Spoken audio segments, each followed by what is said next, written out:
నమస్కారం, Chandu RK news కి స్వాగతం. హెడ్లైన్ చూద్దాం. అమరావతిపై ఫోకస్ పెట్టిన ఏపీ ప్రభుత్వం, రిటైర్డ్ ఐఏఎస్ అధికారి లక్ష్మికి కీలక బాధ్యతలు.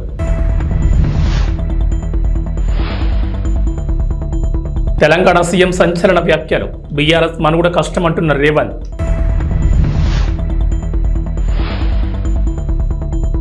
ఏపీ ప్రజలకు వాతావరణ శాఖ హెచ్చరిక, పలు జిల్లాల్లో భారీ నుంచి అతి భారీ వర్షాలు. ఆంధ్రప్రదేశ్ ప్రభుత్వం అమరావతిపై ఫోకస్ పెట్టింది. రాజధాని ప్రాంతాల్లో నిర్మాణాలను మళ్లీ మొదలుపెట్టే దిశగా అడుగులు వేస్తోంది. ఈ మేరకు సిఆర్డీఏకు కొత్త కమిషనర్ను నియమించింది.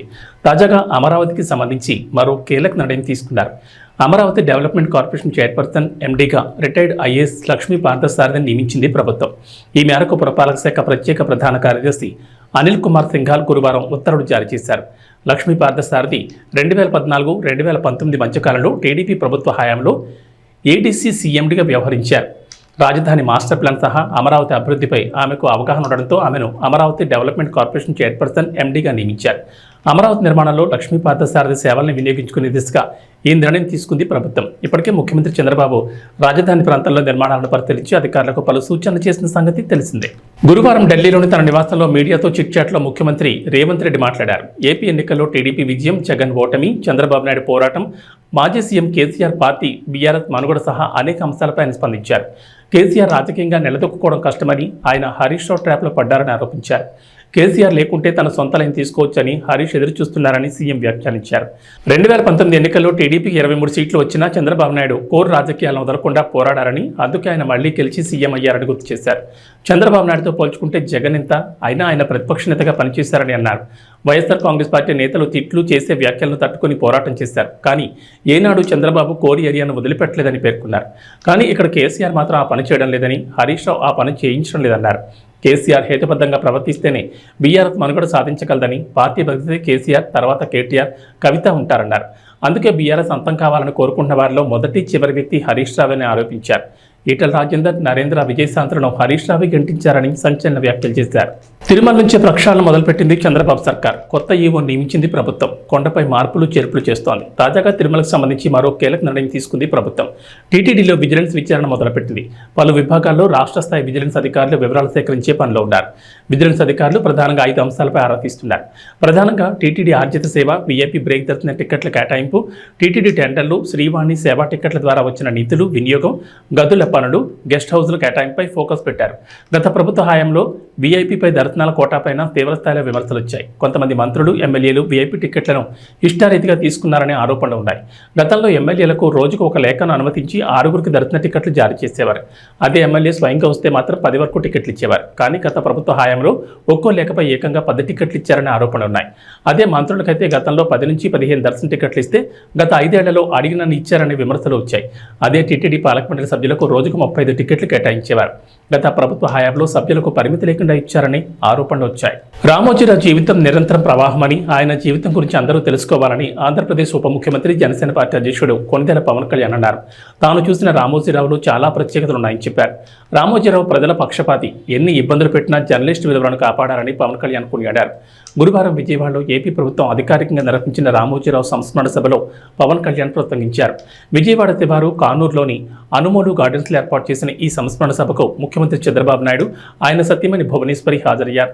రాజమౌళి, అశ్వినీదత్, శ్యాంప్రసాద్ రెడ్డి, రాఘవేంద్రరావు, కీరవాణి, మురళీమోహన్, సురేష్ బాబు, జయసుధ, బోయపాటి శ్రీనివాస్ తదితర సినీ ప్రముఖులు, పలువురు పాత్రికేయులు, రాజకీయ ప్రముఖులు ఈ కార్యక్రమానికి హాజరయ్యారు.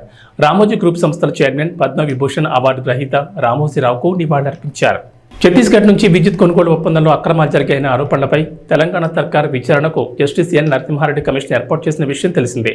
ఈ కమిషన్ విచారణ కొనసాగుతుండగా మాజీ ముఖ్యమంత్రి, బీఆర్ఎస్ అధినేత కె చంద్రశేఖరరావుకు నోటీసులు జారీ చేసింది. విచారణకు మాజీ సీఎం గడువు కోరగా అందుకు కమిషన్ అంగీకరించింది. అయితే జస్టిస్ నరసింహారెడ్డి కమిషన్కు వ్యతిరేకంగా మాజీ సీఎం కేసీఆర్ హైకోర్టులో పిటిషన్ దాఖలు చేశారు. తాజాగా ఈ పిటిషన్ విచారణకు హైకోర్టు అంగీకరించింది. రిజిస్ట్రీ అభ్యంతరాలను తోసిపుచ్చిన ప్రధాన న్యాయమూర్తి justice Alok Aradhe, justice J Anil కుమార్ల ధర్మాసనం నంబర్ కేటాయించాలని ఆదేశాలు జారీ చేసింది.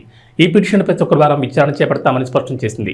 కేసీఆర్ తరపున వాదనలు వినిపించిన సీనియర్ లాయర్ ఆదిత్య సోంధి రాజకీయ కక్ష సాధింపు చర్యల్లో భాగంగానే కమిషన్ ఏర్పాటు చేశారని అన్నారు. ఈ సందర్భంగా ధర్మాసనం స్పందిస్తూ విచారణ చేపడితే ఏమవుతుందని ప్రశ్నించింది. కమిషన్ తన నివేదికను శాసనసభకి సమర్పిస్తుంది కదా, ఇందులో ఇబ్బంది ఏముందని నిలదీసింది. కానీ కమిషన్ ఏర్పాటుపైన అభ్యంతరాలున్నాయని కేసీఆర్ తరపున లాయర్ వివరించారు. తమ అభ్యంతరాలను పరిగణలోకి తీసుకోలేదని ఆయన ఆరోపించారు. తెలంగాణలో నిరుద్యోగులే కథానాయకులై రేవంత్ రెడ్డి సర్కార్పై తిరగబడే రోజు వస్తుందని బీఆర్ఎస్ వర్కింగ్ ప్రెసిడెంట్ కేటీఆర్ తెలిపారు. నిరుద్యోగులకు మద్దతుగా ప్రధాన ప్రతిపక్షంగా ఉన్న బీఆర్ఎస్ పార్టీ కథం తొక్కుతుందని స్పష్టం చేశారు. గ్రూప్స్కు ప్రిపేర్ అవుతున్న నిరుద్యోగ అభ్యర్థులు హైదరాబాద్లోని కేటీఆర్ నివాసానికి వెళ్లి ఆయన కలిశారు. తమ సమస్యలను కేటీఆర్తో పంచుకున్నారు. నిరుద్యోగుల సమస్యలను విన్న కేటీఆర్ ప్రభుత్వం చేసే పోరాటానికి బీఆర్ఎస్ పార్టీ అండగా ఉంటుందని హామీ ఇచ్చారు. ఈ సందర్భంగా మాట్లాడిన కేటీఆర్ జాబ్ క్యాలెండర్ విడుదల చేస్తామని, అసెంబ్లీ ఎన్నికల సందర్భంగా కాంగ్రెస్ పార్టీ ప్రచారం చేసిందని, ఇచ్చిన హామీ మేరకు జాబ్ క్యాలెండర్ విడుదల చేయాలని డిమాండ్ చేశారు. కాంగ్రెస్ ప్రభుత్వం ఎన్నో హామీలు ఇచ్చినా ఒక్కదాన్ని కూడా అమలు చేయడం లేదని నిరుద్యోగులు చెప్పినట్లు కేసీఆర్ పేర్కొన్నారు. జాబ్ క్యాలెండర్ విడుదల చేస్తామని కాంగ్రెస్ పార్టీ ప్రచారం చేసిందని, కాంగ్రెస్ ఇచ్చిన హామీలు నేటిముట్లయ్యాయని మండిపడ్డారు. గ్రూప్ 2లో 2,000 ఉద్యోగాలు పెంచుతామని రేవంత్ రెడ్డి హామీ ఇచ్చినట్లు గుర్తు చేసిన కేటీఆర్ ఇంతవరకు ఒక్క ఉద్యోగం కూడా పెంచలేదని దుయ్యబట్టారు. మెగా డిఎస్సీ అని చెప్పి దగా డిఎస్సీ చేశారన్నారు. గ్రూప్ 1 ఉద్యోగాల భర్తీ ప్రక్రియలో భాగంగా మెయిన్స్ పరీక్షకు 1:100 నిష్పత్తిలో అభ్యర్థులను ఎంపిక చేయాలని విపక్షంలో ఉన్నప్పుడు భట్టి విక్రమార్క డిమాండ్ చేశారని గుర్తు చేసిన కేటీఆర్ ఆనాడు ఆయన డిమాండ్ చేసిన మాటను ఇప్పుడు నిలుపుకోవాలన్నారు. గ్రూప్స్ పరీక్షల కోసం ప్రిపేర్ అవ్వడానికి అభ్యర్థులకు సమయం దొరికేలా పరీక్షలు నిర్వహించాలన్నారు. నిరుద్యోగులకు మద్దతుగా బీఆర్ఎస్ పార్టీ పోరాటం చేస్తుందని, వారితో కలిసి కదం తొక్కుతామని కేటీఆర్ చెప్పుకొచ్చారు. సీజనల్ వ్యాధులను దృష్టిలో పెట్టుకుని గజ్వేల్ ప్రజ్ఞాపూర్ మున్సిపాలిటీ పరిధిలో 18వ వార్డులో భరత్నగర్ కాలనీలో డ్రై డే కార్యక్రమంలో భాగంగా వ్యక్తిగత శుభ్రతతో పాటు పరిసరాల పరిశుభ్రతపై దోమల వల్ల వచ్చే వ్యాధుల పట్ల అవగాహన కల్పించైంది. దోమల నివారణకు డెమోఫాస్ మందును మురికి కాలువల్లో పిచికారీ చేయడం జరిగింది.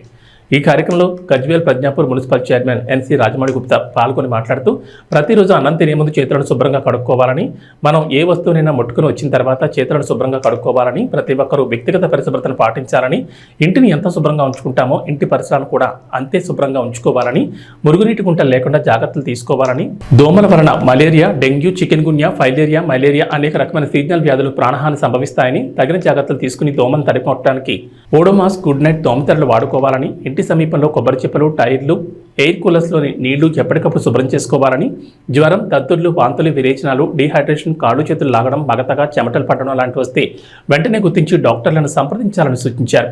ఈ కార్యక్రమంలో సిద్దిపేట జిల్లా ఐవీఎఫ్ యూత్ అధ్యక్షుడు NC Santosh Gupta, Gajwel sub unit officer B Srinivas Kumar, health assistant Devasani, Vasudev, Dharanikota, Nagaraju, N Ramesh, field worker, ASHA వర్కర్లు సంతోష, బి స్వప్న తదితరులు పాల్గొన్నారు. ప్రజ్ఞాపూర్ మున్సిపాలిటీ ప్రజలందరికీ నమస్కారం.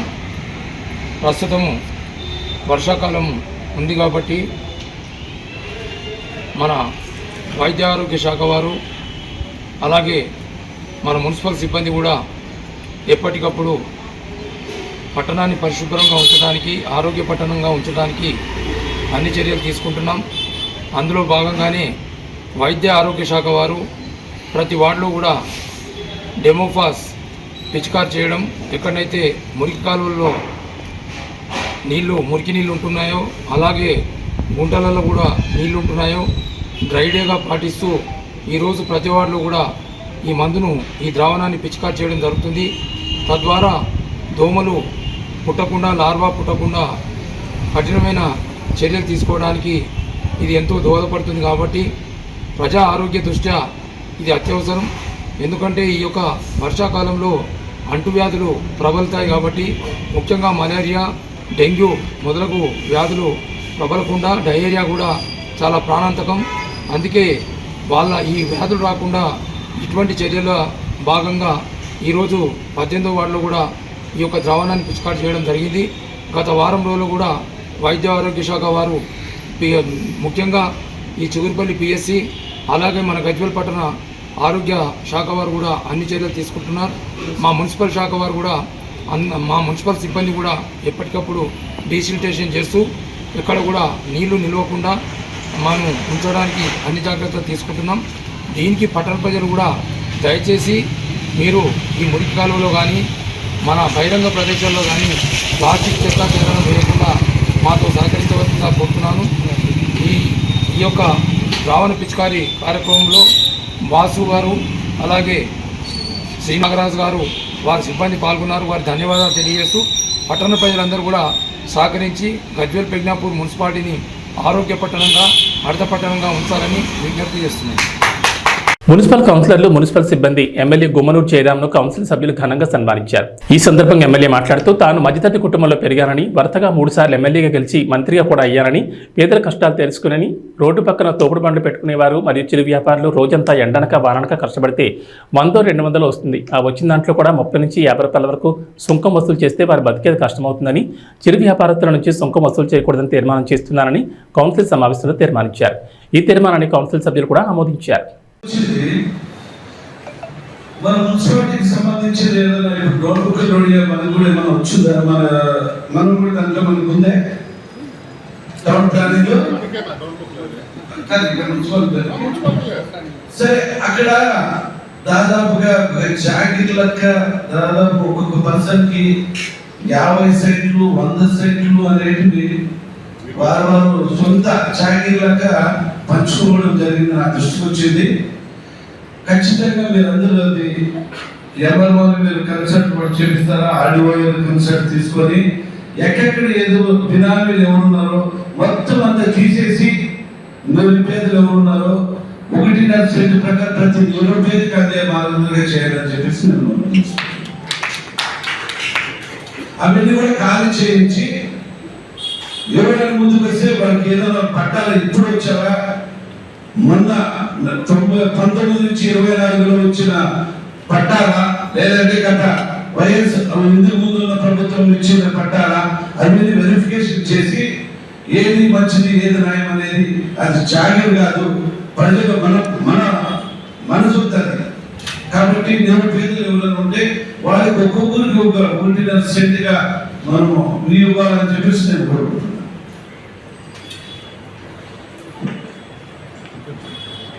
ప్రకాశం జిల్లాలో ప్రజా సమస్యల పరిష్కారానికి అధిక ప్రాధాన్యత ఇస్తామని జిల్లా కలెక్టర్ తమీం అన్సారియా తెలిపారు. శ్రీకాకుళం జిల్లా మున్సిపల్ కమిషనర్గా పనిచేస్తూ పదోన్నతిపై ప్రకాశం జిల్లా 38వ కలెక్టర్గా నియమితులైన ఆమె గురువారం ఉదయం ప్రకాశం భవన్లో బాధ్యతలు చేపట్టారు. ఈ సందర్భంగా మాట్లాడుతూ జిల్లాలో అభివృద్ధి పనులు, ముఖ్యంగా వెలుగొండ ప్రాజెక్టు పనులపై ప్రత్యేక దృష్టి పెడతానని, త్రాగునీటి మరియు ఇతర సమస్యలపై క్షేత్రస్థాయిలో పర్యటనల ద్వారా తెలుసుకుని పరిష్కరించగలిగినవి పరిష్కరిస్తూ మిగతావి ప్రభుత్వం దృష్టికి తీసుకెళ్తానని తెలిపారు. ఈ సందర్భంగా జిల్లా కలెక్టర్కు జాయింట్ కలెక్టర్ గోపాలకృష్ణ, ఎస్పీ గారుడు Sumit Sunil, Markapuram sub collector Rahul Meena, Ongole Kanigiri RDO GV Subbareddy, John Irvin మరియు వివిధ శాఖల అధికారులు పుష్పగుచ్చం ఇచ్చి శుభాకాంక్షలు తెలిపారు.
12 సంస్థ డాక్టర్ షేక్ షాకిర్ ఇది వైస్ ప్రెసిడెంట్. అందరికీ నమస్కారాలు.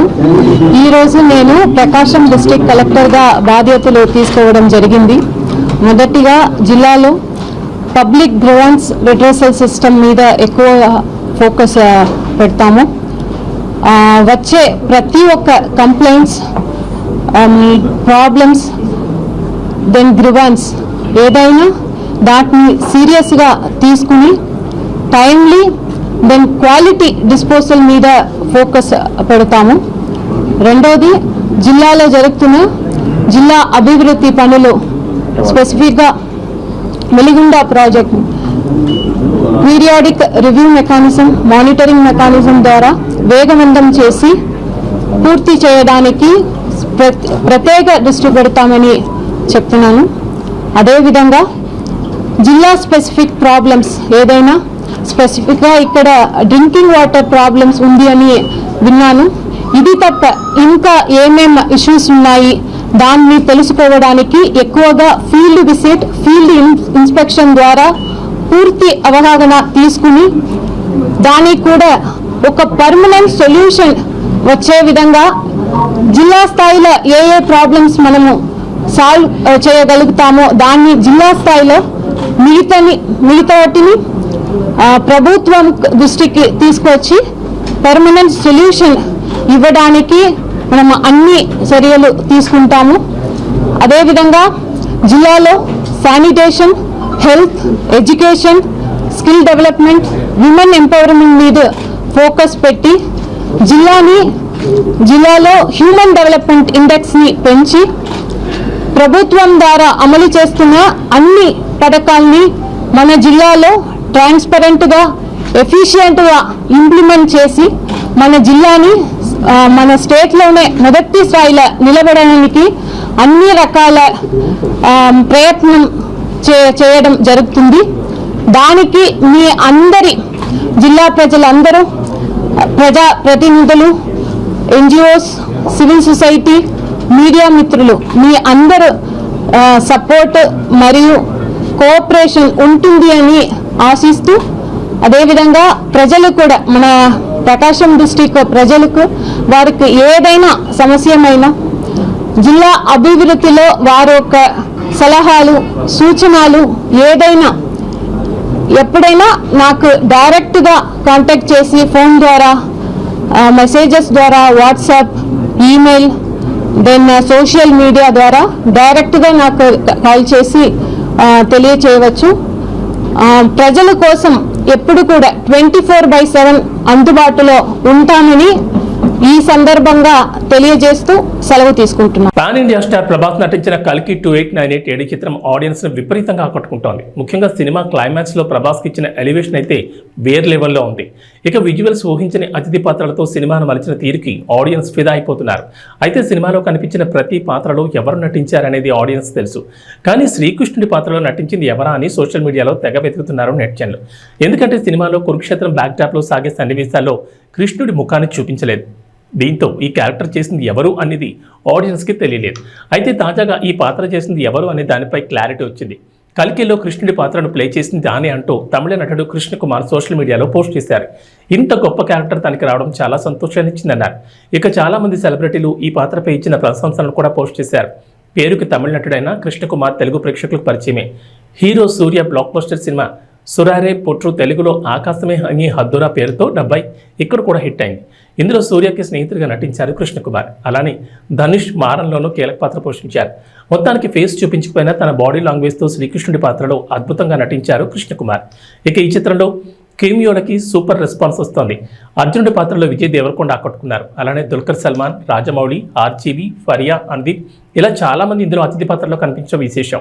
వీళ్ళంతా ఎక్కువసేపు స్క్రీన్ మీద కనిపించకపోయినా వీళ్ళు వచ్చినప్పుడు థియేటర్లో గట్టిగానే విజిల్స్ పడ్డాయి. ఇక సినిమాపై సినీ ప్రముఖులు కూడా ప్రశంసలు కురిపిస్తున్నారు. ఇప్పటికే డైరెక్టర్ రాజమౌళి సహా పలువురు ఈ చిత్రాన్ని మెచ్చుకున్నారు. అలాగే మెగాస్టార్ చిరంజీవి కూడా సినిమాపై స్పెషల్ పోస్ట్ పెట్టారు. మైథాలజీని సైన్స్ ఫిక్షన్కి ముడిపెడుతూ చిత్రాన్ని అద్భుతంగా మలిచారని చిరు అన్నారు. వైజయంతి మూవీస్తో పాటు డైరెక్టర్ నాగ్ అశ్విన్, కాస్టింగ్ అందరికీ శుభాకాంక్షలు తెలియజేశారు. T20 వరల్డ్ కప్ 2024లో భారత్ ఫైనల్కు చేరింది. సెమీఫైనల్లో డిపెండింగ్ ఛాంపియన్ ఇంగ్లాండ్ను మట్టి కరిపించింది. వర్షం ఆటంకం కలిగించిన ఈ మ్యాచ్లో టాస్ ఓడి ముందు బ్యాటింగ్ చేసిన భారత్ రోహిత్ శర్మ 39 బంతుల్లో 57, సూర్యకుమార్ యాదవ్ 36 బంతుల్లో 47తో రాణించడంతో 20 ఓవర్లలో 7 వికెట్ల నష్టానికి 171 పరుగులు చేసింది. బ్యాటర్లకు సవాల్ విసిరిన గయానా పిచ్ మీద ఓ 6 బాది ఊపు మీద కనిపించిన కోహ్లీ కాసేపటికి అవుట్ కాగా పంత్ కూడా తక్కువ స్కోర్కే వెందిరిగాడు. అయినా captain Rohit Sharma class innings ఆడడం, సూర్య సత్తా చాటడంతో భారత్ మెరుగైన స్కోర్ సాధించింది. హార్దిక్ పాండ్యా 13 బంతుల్లో 23, రవీంద్ర జడేజా 9 బంతుల్లో 17, అక్షర్ పటేల్ 6 బంతుల్లో 10 ఆఖర్లో ఓ చేయి వేశారు. కఠినమైన పిచ్ మీద ఇంగ్లాండ్ బ్యాటర్లు తేలిపోయారు. అక్షర్ పటేల్, కుల్దీప్ యాదవ్ చెరో 3 వికెట్లు తీగా బుమ్రా 2 వికెట్లు పడగొట్టాడు. దీంతో ఇంగ్లాండ్ 16.4 ఓవర్లలో 103 పరుగులకే ఆలౌట్ అయింది. బట్లర్ 15 బంతుల్లో 23, హ్యారీ బ్రూక్ 19 బంతుల్లో 25, లివింగ్స్టోన్ 11, ఆర్చర్ 21 మాత్రమే ఇంగ్లాండ్ జట్టులో 2 అంకెల స్కోర్ దాటారు. మిగతా బ్యాటర్లంతా చేతులెత్తేసిన పిచ్ మీద తన క్లాస్ను, స్కిల్ను ఉపయోగించిన రోహిత్ శర్మ అలవోకగా షాట్లు బాదాడు. 2022 సెమీఫైనల్లో ఇంగ్లాండ్ చేతిలో ఓటమికి ప్రతీకారం తీర్చుకున్నాడు. బహుశా ఈ విషయమే గుర్తొచ్చిందేమో. మ్యాచ్ గెలిచిన తర్వాత కెప్టెన్ భావోద్వేగానికి లోనయ్యాడు. డ్రెస్సింగ్ రూమ్ బయట కుర్చీలో కూర్చున్న రోహిత్ శర్మ మిగతా భారత ఆటగాళ్లంతా డ్రెస్సింగ్ రూమ్లోకి వెళ్తుండగా కోహ్లీ తన దగ్గరకు రాగానే భావోద్వేగాన్ని ఆపుకోలేకపోయాడు. ముంజేతిలో ముఖాన్ని దాచుకుని కనిపించాడు. ఇక ఫైనల్లోనూ సౌత్ ఆఫ్రికాపై టీమిండియా గెలిస్తే ఐసీసీ ట్రోఫీ సాధించడం కోసం ఎంతో కాలంగా ఎదురుచూస్తున్న రోహిత్ నిరీక్షణకు తెరపడుతుంది. అప్పుడు రోహిత్ ఒక్కడికి అళ్లలోనే కాదు, కోట్లాది మంది భారతీయుల కళ్ళు కూడా సంతోషంతో చెమ్మగిలుతా అనడంలో ఎలాంటి సందేహం లేదు. ఇక వాతావరణ విషయానికి వస్తే ఏపీలో అతి భారీ వర్షాలు కురుస్తాయంటోంది వాతావరణ శాఖ. తూర్పు మధ్య బంగాళాఖాతంలో ఉపరితల ఆవర్తనం ఏర్పడింది. అలాగే రుతుపవనాలు కూడా రాష్ట్రమంతటా విస్తరించాయి. దీంతో వర్షాలు ఊపందుకున్నాయి. ఇవాళ అల్లూరు సీతారామరాజు జిల్లా, తూర్పుగోదావరి జిల్లా, కాకినాడ జిల్లా, ఏలూరు జిల్లాలో అతి భారీ వర్షాలు, అనకాపల్లి జిల్లా, డాక్టర్ బిఆర్ అంబేద్కర్ కోనసీమ జిల్లా, కృష్ణా జిల్లా, ఎన్టీఆర్ జిల్లా, పార్వతీపురం మన్యం జిల్లా, శ్రీకాకుళం జిల్లా, పశ్చిమ గోదావరి జిల్లాలో భారీ వర్షాలు పడతాయని ఐఎండీ అంచనా వేస్తోంది. శ్రీకాకుళం, విజయనగరం, పార్వతీపురం మన్యం, అల్లూరు సీతారామరాజు, విశాఖపట్నం, అనకాపల్లి, కాకినాడ, డాక్టర్ బిఆర్ అంబేద్కర్ కోనసీమ, తూర్పుగోదావరి, పశ్చిమ గోదావరి, ఏలూరు, కృష్ణా, ఎన్టీఆర్, గుంటూరు జిల్లాలో అక్కడక్కడ పిడుగులతో పాటు తేలికపాటి నుంచి ఓ మోస్తరు వర్షాలు కురిసే అవకాశం ఉందంటుంది వాతావరణ శాఖ. ఏవీ బులెటిన్ విశేషాలు. నమస్కారం.